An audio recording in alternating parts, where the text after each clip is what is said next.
Hey guys, here's today's shave gear.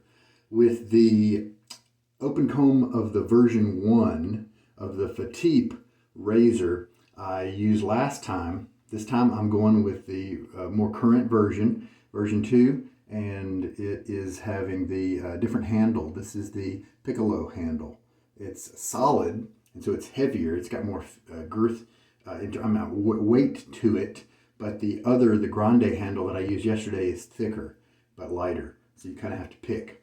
The Silvertip knot here from Whipped Dog is a 22 millimeter, so it doesn't have to be big to be good, right? This is a Whipped Dog long handle. They have offered that for years. I assume they still do, but it's been a while since I've been on his site. That's been soaking while I showered in lukewarm water. I just soak in whatever temperature water comes out of the tub. Let me refresh that water a little bit. The other gear we're going to be using hardware wise is going to be this Nacet blade that we just keep pounding away at. Today will be use number 486, it looks like. And then Texas on Fire is the soap from Stirling, and it is a roasty, burny, woodsy type scent that I really enjoy.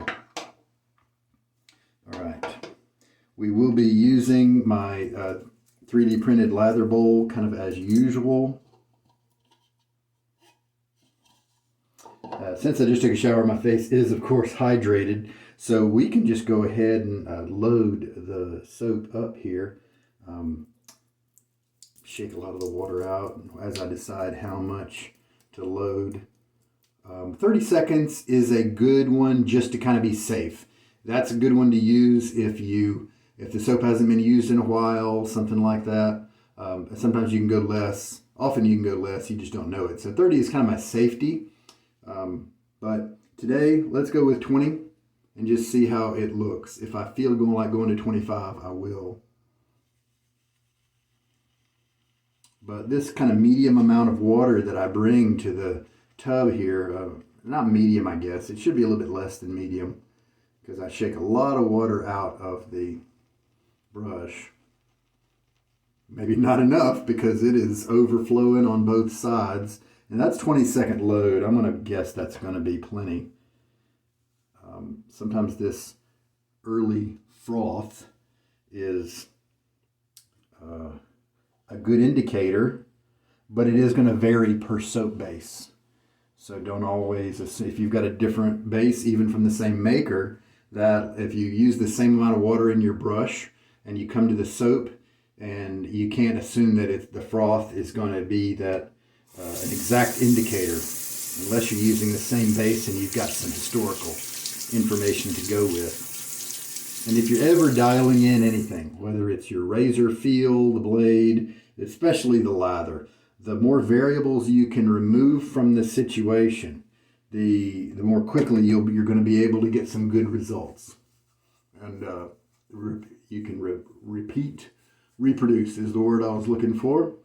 You'll be able to reproduce what you, good results or bad results, and then you can start changing things one at a time.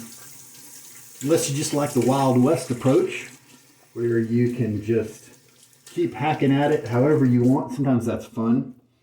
And but then if that does get frustrating, then start to isolate things and always use the same brush, use the same soap.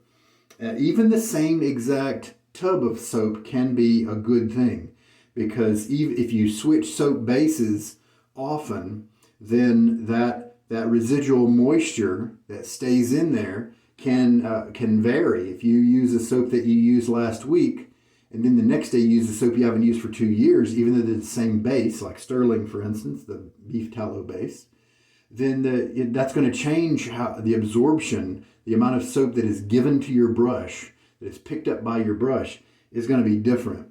And of course, the converse is true in a sense. If I were to pick this up, I haven't used it in several months, but if I were to shave with it today, load a certain amount of time, and then if I were to shave with it tomorrow, I could actually reduce that load time by maybe 3 to 5 seconds and get the same exact lather, because it's got that residual carryover water.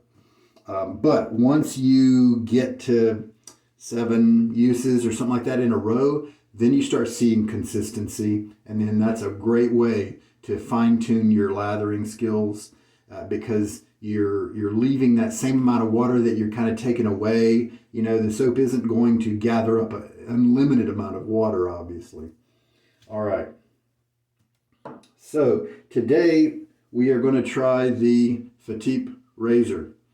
That is slightly different than the one used recently. It is the open comb, and the base plate I don't think changed very much from the Mark 1 to the Mark 2. It might have though, but the main difference is the logo is printed on the Mark 2 version, on the version 2, and the other one has no logo.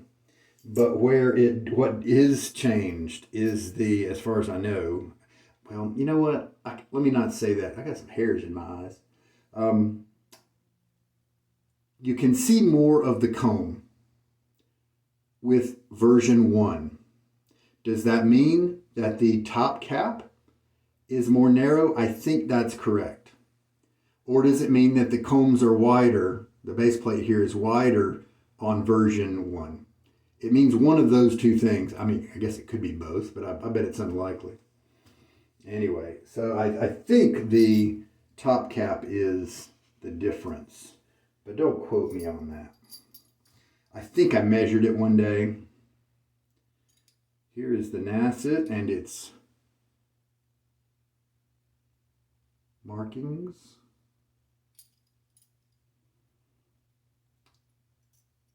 And as we get close to the 500 mark,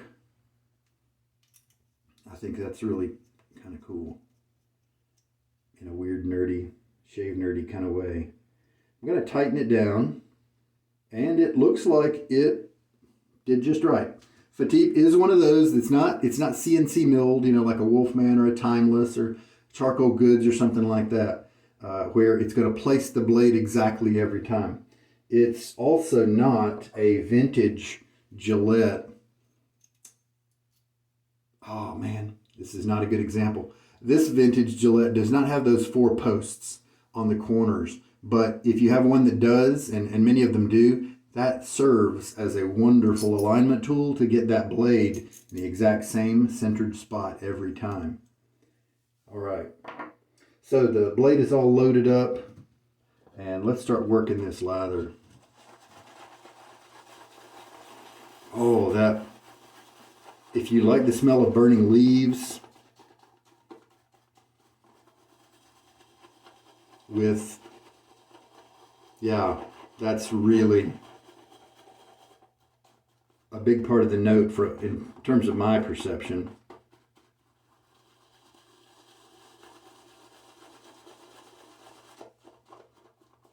This is an inexpensive handle, and so I think it is a great option out there. Unless you just want to. I mean, there are some handles out there that are $100, just the handle. And that's okay, because sometimes, like with, he used to be called That Darn Rob, now he is Chisel and Hound. And his, I mean, you can obviously see the quality, the workmanship, the premium ingredients that he uses to make his brushes. And when talking about a lifetime thing, maybe even something you pass down to your children, I think it can be worth it if you can afford it. This guy, I think, is either $7 or $14, something like that, or at least that's what it was when I bought it. The one weakness it has to me is that it still puts my fingers within a centimeter or so of the soap, of the brush knot. And as a bowl latherer, as you can see, I am getting my fingers a little messy, and I mean, it's not really a big deal, but it is something I have to rinse off on a regular basis here. And then when I touch razors, if I don't rinse it off, when I touch razors or my little jigger, like so, for adding water, then it just gets soap on various things, and it has to be cleaned off. So what I tend to do, as you can see here, is back off and hold it by the end. And so at least it's nice and long so that I can do that. Otherwise, I think it's a great handle. For face latherers, I think it's very ergonomic. I think it will be for most people. It does get slippery when the lather gets on it, but you can just do a quick, handle rinse to fix that, like so.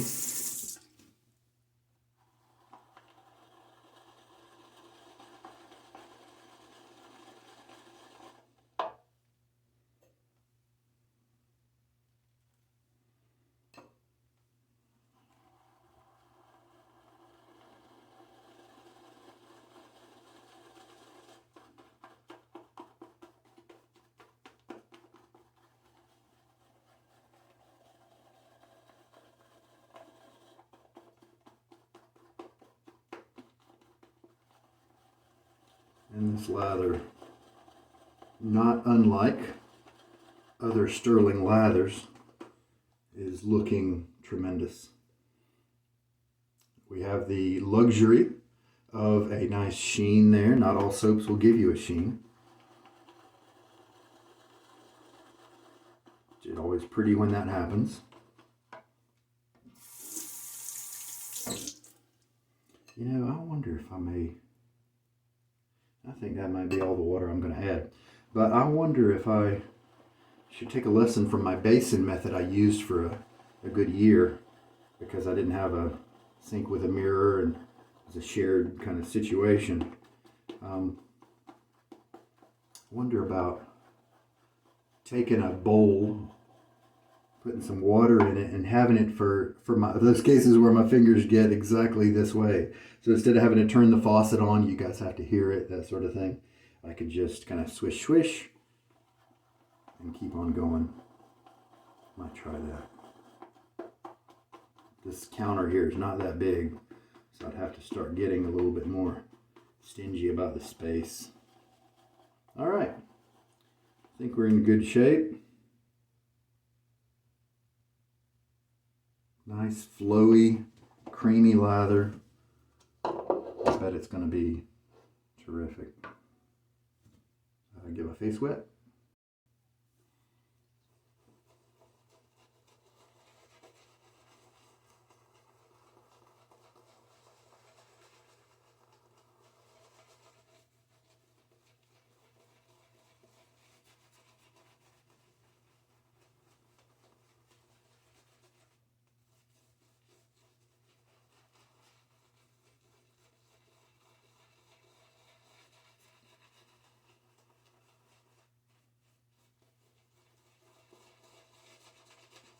As I always say, with this type of kind of old school Silvertip, it's not part of the new breed.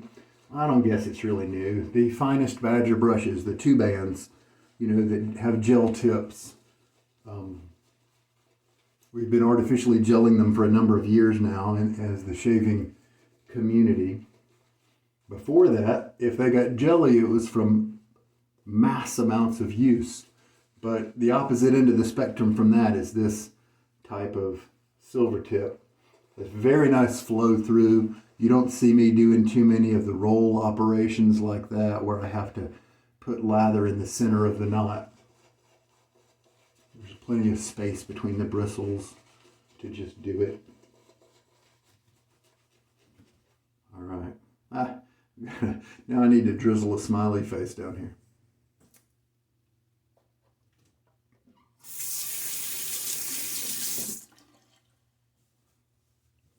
So, the experience I got with the version 1 of the open comb Fatip was a good resulting shave. It was closer than a lot of the other razors I've used with the Nacet at this age, but it wasn't as comfortable as many of them. And so it's looking at efficiency. And so let's try the newer version, which is a little smoother than the first version. Some people claim the first version is quite aggressive. And I find that strange because I do chase after the mild razors, the adjustables that I use. My favorite settings are ones that almost everyone considers to be on the mild side. But with the Fatip open comb here, and the Mark 1 and the Mark 2, I just don't get that it's aggressive.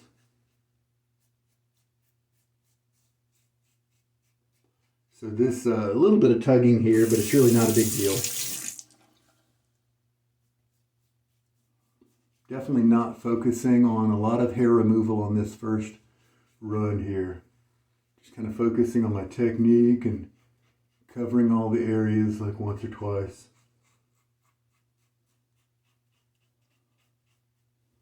So I could definitely tell a difference between the version 2 and the version 1. It's a little bit kinder blade feel, which I like. So we'll see if the efficiency is still the same. Oh man, I feel that creamy lather as I splash some water on my face. Man, that's just tremendous.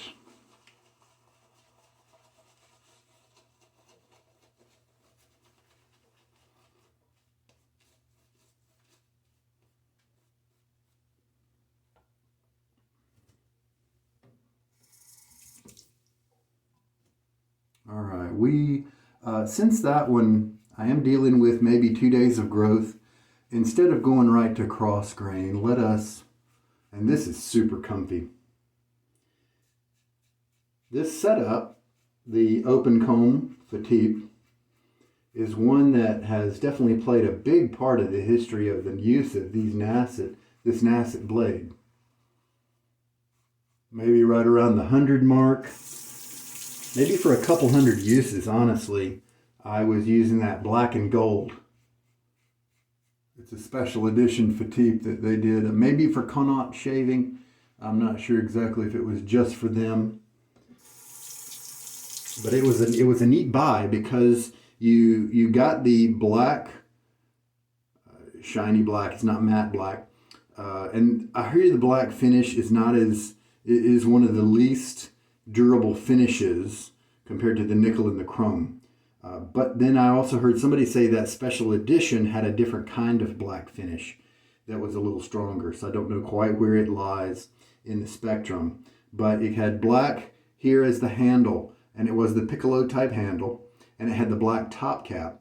And then the open comb was gold. And the closed comb that was also gold came with it as well. And so for a nice low price, you got to try both experiences with the Fatip. And so I was enjoying that for a long time, and it was a very good worker with this Nacet at a large part of its life. Man, what a great soap this is, performance-wise, and the scent is just, we're getting into fall right now. It's starting to it's been very cold here in North Carolina in some of the evenings. And some of the daytimes will be comfy, sometimes they'll be a little chilly, but sometimes they're even hot because we're transitioning from September to October, that kind of time frame. So now with this first two passes being with the grain, I'm going to go cross grain now on my face.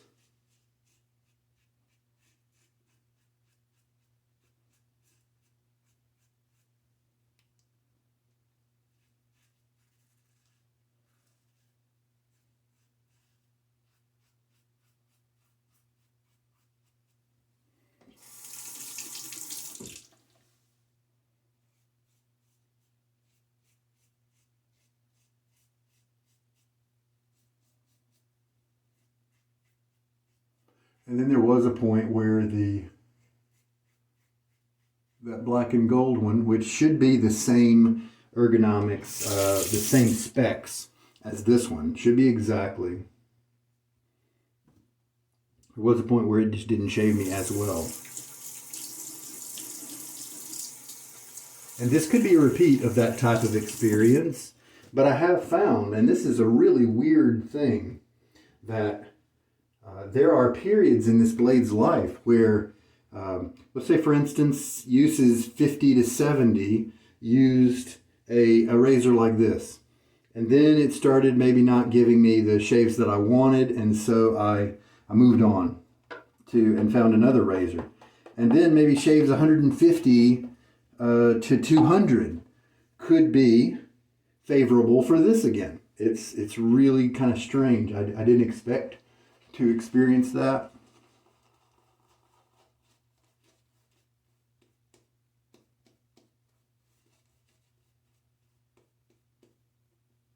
And 20 seconds was plenty. I think this is my fourth pass. This is my fourth pass, and I've still got 2 or 3 more passes left here.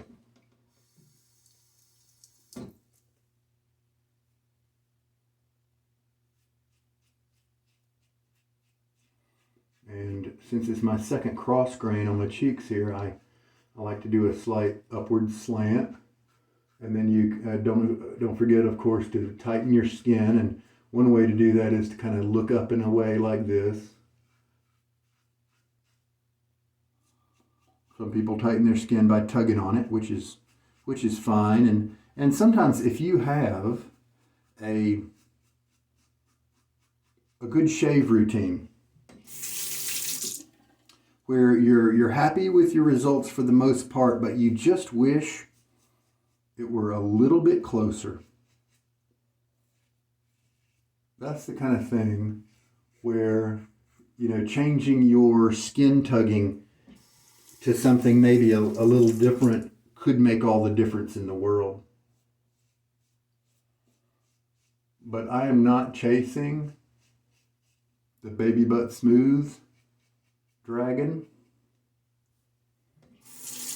even if I I'm using a young fresh blade in kind of normal non-marathon circumstances.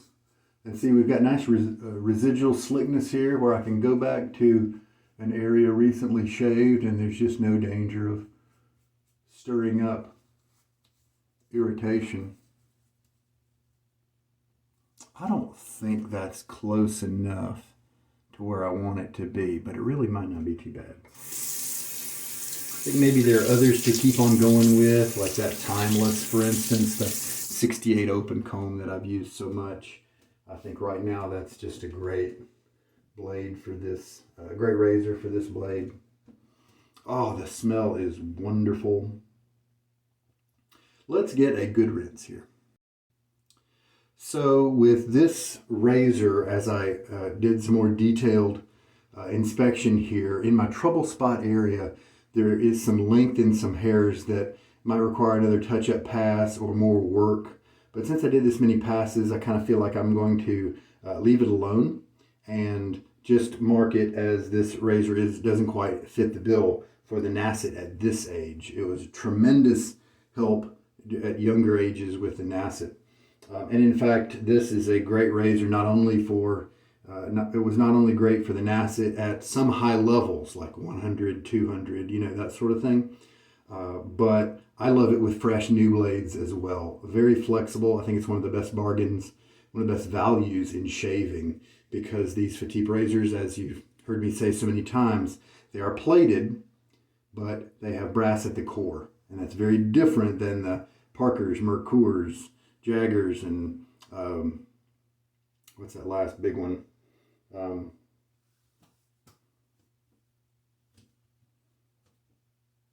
Muleys. They have pot metal at the core. And so when this plating wears away, especially in the bolt that comes from the top cap, eventually the plating will wear away from there. Here, it's got brass to stay the course and to last multiple lifetimes. But the other razors, that gets down to the Zamac, and so you've got to make big efforts, especially once you've had it for a while.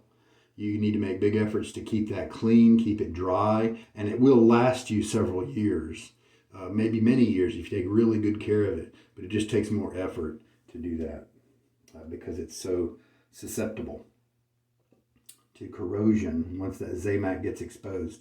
21 milliliters of water used today, and the lather was perfect. It may have felt a little dry and that's relatively speaking. It's probably not too dry for most guys out there. It may have felt a little dry that first pass, but as the shave went on, leaving a little bit of water from the rinses, on my face, then it's just perfect.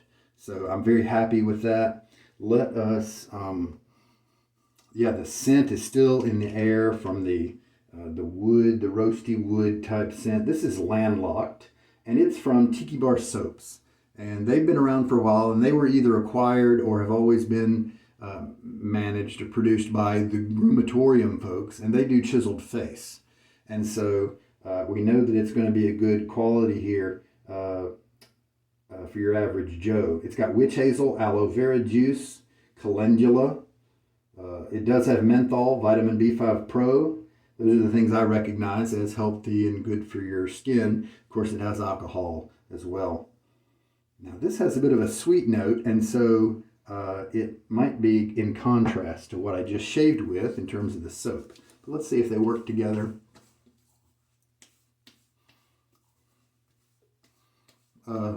Citrus. Got to be some citrus in there. It's almost a candy-like citrus type scent. And the menthol, it's terrific that it's so minimal. That is nice. I think they're still producing the Tiki Bar brand. I don't think they've abandoned it. Okay, now the burning is kind of kicking in from maybe the alcohol and the menthol. And to me, it's not an enjoyable sensation most of the time, but this is not as bad. It is ramping up a little bit. All right. So, if you're going for like a lemon lifesaver, right now, to me, that's what this smells like. Now, if this Landlocked here has some spicy notes, woodsy notes, that sort of thing, some hints of that nature, then it could be that the Texas on Fire has made me blind to that because it's a strong scent. And so it may be that I'm not able to smell the whole spectrum that this aftershave is offering me. I did show you, and I'll show you again. I'll pull it down here. All the lather we have left over. So plenty, and that's great lather. So the version 2 had a better feel than the version 1 of the Fatip open comb head, but it didn't do as good of a job cutting today. So there we go. All right, guys, I think that is it. Except to say one little note about this aftershave. The menthol didn't have as strong of a hit right away, and I think maybe because I'm comparing it to Chiseled Face, Midnight Stag, for instance, and what I think is going on is maybe it has similar menthol, but the alcohol is different with this one, and so I don't get that alcohol burn, and so initially I think that it's nicer and calmer, but I'm continuing to feel 7-8 minutes later, maybe even 10, the kind of the burning feeling of the menthol that I get from menthol, and I don't really like it. And so the scent here is, did I mention it's about as close to a lemon lifesaver, a lemon piece of sweet candy as I've ever had, and I like that much of it. But I think I'm gonna have to pass it on to somebody else. I think I'm gonna have to put it in my sell pile because that menthol just. I've got other aftershaves that don't have menthol that I just enjoy a lot more. So one of these days I'm going to research the benefits of menthol because I'm sure it exists there for not only a bracing, refreshing reason, but I think it is also there for other beneficial reasons too, physically beneficial to your skin, that sort of thing. I'm going to have to look those up to see. But even if I find several good reasons, I don't think it's going to be enough for me to regularly use a menthol aftershave. Well, there we go. Thanks so much for watching. This is Sugar Daddy Shaves, and I hope that something in this one helps you out in your shaving journey. You take care now. Good night.